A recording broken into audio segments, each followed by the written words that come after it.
Assalamualaikum warahmatullahi wabarakatuh.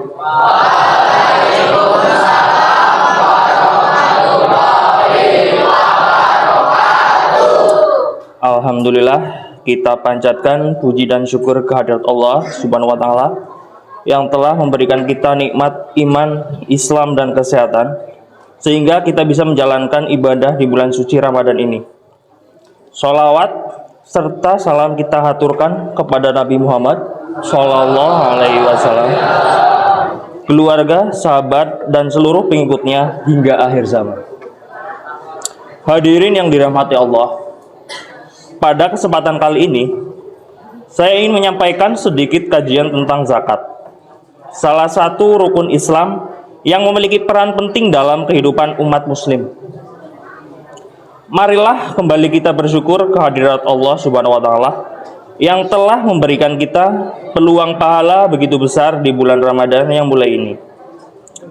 Mari meniti hari demi hari di bulan ini dengan kesungguhan amal dan kesyukuran dalam hati kita. Sepenuh doa, keselamatan dan kesejahteraan semoga tercurah kepada Nabi Muhammad Sallallahu Alaihi Wasallam yang memberikan contoh begitu jelas kepada kita bagaimana mengisi bulan Ramadan dengan penuh amal kebajikan. Kaum muslimin yang dimuliakan oleh Allah, bulan Ramadan identik juga dengan bersemangatnya kaum muslimin dalam membayarkan zakat, baik zakat fitrah maupun zakat mal.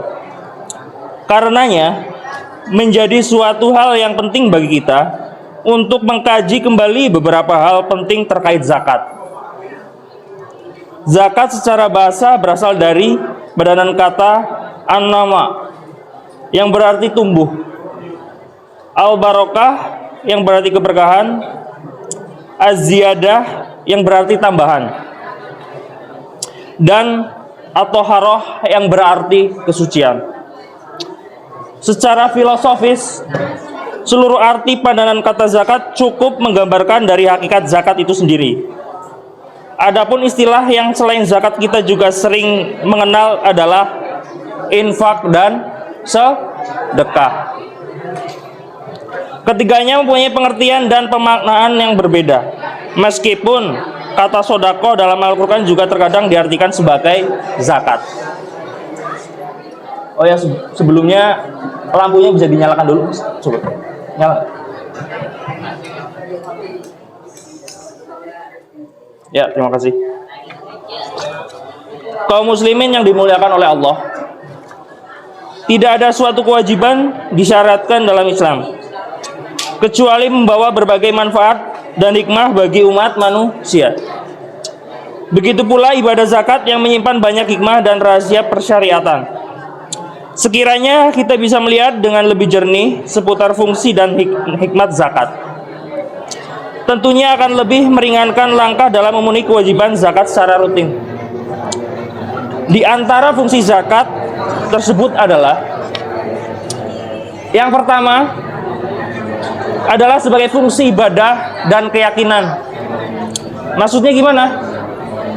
Kewajiban zakat adalah ujian ketaatan bagi kaum muslimin, sekaligus pembuktian keyakinan bahwa sejatinya harta yang didapatkan adalah pemberian dari Allah Subhanahu wa taala. Sehingga pembayaran zakat sejatinya adalah perwujudan rasa syukur yang produktif. Zakat juga sebagai penyempurna ibadah, ya. Maksudnya gimana? Zakat bukan hanya sekedar kewajiban, tetapi juga bentuk kepedulian sosial dan penyucian harta. Allah Subhanahu wa taala berfirman dalam Al-Qur'an, Quran surat At-Taubah ayat 103 yang artinya, ambillah zakat dari sebagian harta mereka, dengan zakat itu kamu membersihkan dan menyucikan mereka, ya. Jadi fungsi zakat di sini adalah untuk mensucikan harta atau uang yang kita punya, ya. Kemudian yang kedua adalah sebagai fungsi keseimbangan sosial dan kemasyarakatan. Ya, jadi selain untuk kepentingan diri sendiri juga untuk kepentingan sosial dan masyarakat sekitar. Maksudnya di sini adalah ibadah yang akan mengurangi jurang pemisah antara si kaya dan si miskin. adalah zakat. Sehingga tercipta kehidupan sosial yang kondusif tanpa hasad dan iri dengki dari si miskin kepada yang kaya.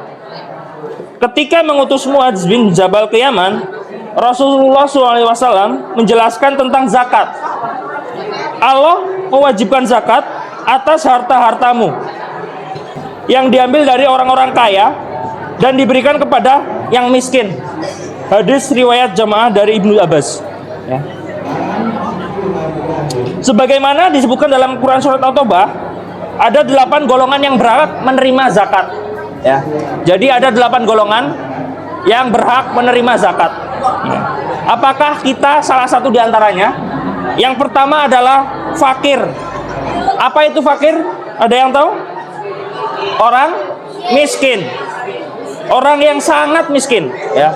Untuk makan saja susah. Ya, itu kategori yang pertama. Orang yang kedua adalah orang miskin itu sendiri.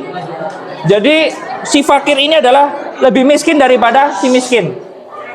Kalau si miskin ini bisa makan tetapi secara ekonomi sulit, ya. Jadi hanya bisa untuk makan saja.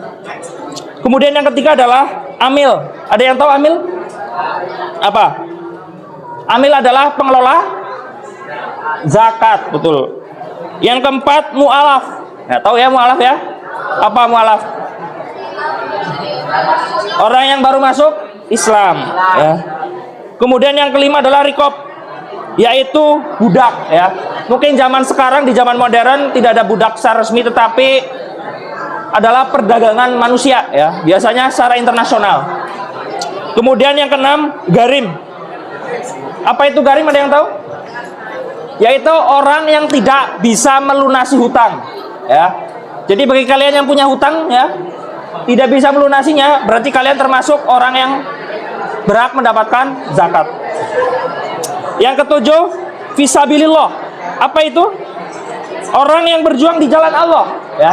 Misalnya santri, ya, santri, pendakwah, ya, itu contoh dari orang yang berhak mendapatkan zakat. Kemudian yang kedelapan, yang terakhir adalah Ibnu Sabil. Ada yang tahu? Ibnu Sabil adalah musafir. Apa itu musafir?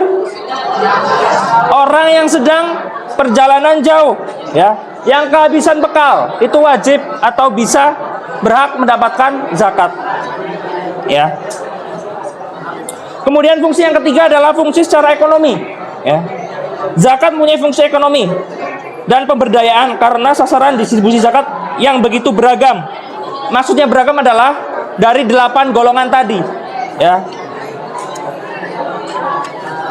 Kemudian fungsi yang terakhir, yaitu yang keempat, pembentukan karakter dan mental, ya. Jadi ini untuk pribadi pemberi zakat. Dengan zakat, seseorang akan terbebas dari sifat kikir, akan bertambah kasih sayang kepada sesama manusia, ya. Jadi kita lebih peduli kepada lingkungan sekitar. Dalam Quran surat At-Taubah ayat 103, ambillah zakat dari sebagian harta mereka, dengan zakat itu kamu membersihkan dan mensucikan mereka, ya. Zakat juga sebagai penyebab keberkahan, ya. Kita mencari sesuatu kekayaan di dunia ini, kita harus yang utama adalah mencari keberkahannya, bukan jumlahnya. Maksudnya gimana? Dalam hadis riwayat Muslim, sedekah tidak akan mengurangi harta. Jadi kesimpulannya adalah, sebagai umat Islam kita harus memahami bahwa zakat bukan hanya kewajiban, tetapi juga sebuah jalan untuk mendapatkan ridho dari Allah dan keberkahan dalam hidup. Semoga Allah memudahkan kita untuk berzakat, ya. Seperti akan kita laksanakan hari ini, ya, terutama yang anak-anak OSIS, ya. Nanti kita akan membagikan zakat. Akhir kata, wabillahi taufiq wal hidayah. Wassalamualaikum warahmatullahi wabarakatuh. Waalaikumsalam.